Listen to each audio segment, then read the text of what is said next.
Over the past years, Vietnam has made great efforts to respond to climate change and develop a green economy.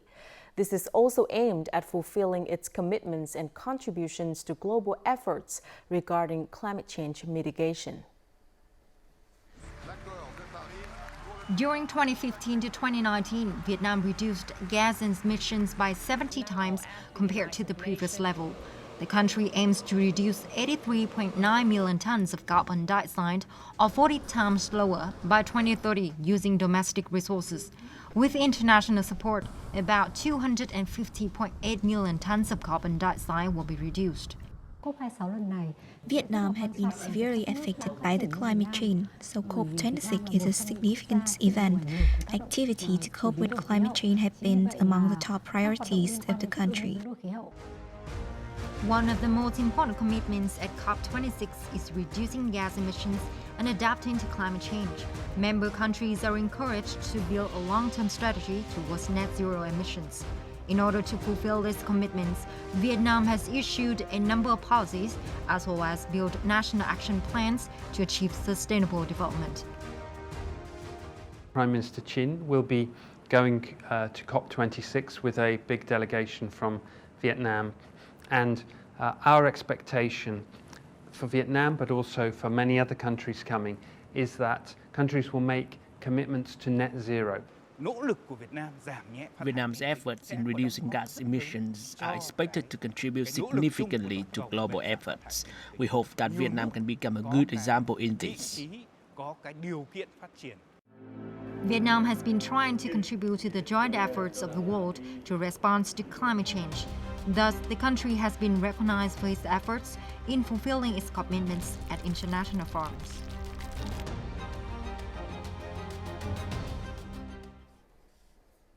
All 18 turbines of the Thuan wind farm, a total capacity of 90 megawatts, have been integrated into the national grid and have begun operation.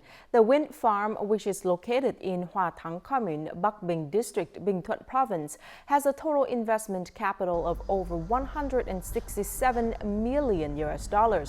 It is considered the largest onshore wind power project in Vietnam, using the most modern German technologies. It is expected to provide about 250 gigawatts for the national grid each year and contribute revenue to the local budget. Vietnam has been making efforts to develop renewable energy to fulfill its commitment to responding to climate change. The coastal province of Ninh Thuận is one of the leading localities in renewable energy development in the country. Currently, the province is aiming to develop an LNG power complex with the largest capacity in the region. This is the Ca Na General Seaport in Ninh Thuận Province. The first phase of the Ca Na Seaport project will be completed and put into operation in the next 3 months.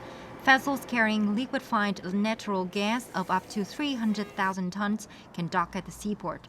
In addition, 2 nearby industrial parks, Ca Na and Phuoc Nam, with a total area of nearly 1,200 hectares, are expected to quickly attract investors when the North-South Expressway is completed. It will create a good foundation for Ninh Thuận to develop a large-scale LNG power complex. LNG power plays an important role in the National Sustainable Energy Development Plan. The LNG power plant in Ca Na will have a capacity of 6,000 megawatts. It will contribute to ensuring the effective implementation of Vietnam's new power development plan. In 2020 alone, 42 power projects in Ninh Thuận Province were integrated into the national grid. The first phase of the Ca Na LNG power project, with a capacity of 1,500 megawatts, is scheduled to be constructed in 2022 and put into operation in 2026. According to Government Resolution 115, Ninh Thuận will be developed into a LNG power hub of Vietnam. We have proposed that the government continue supporting Ninh Thuận and add the 4,500 megawatt Ca Na LNG power project into the National Power Development Plan 8 to fully utilize the province's potential.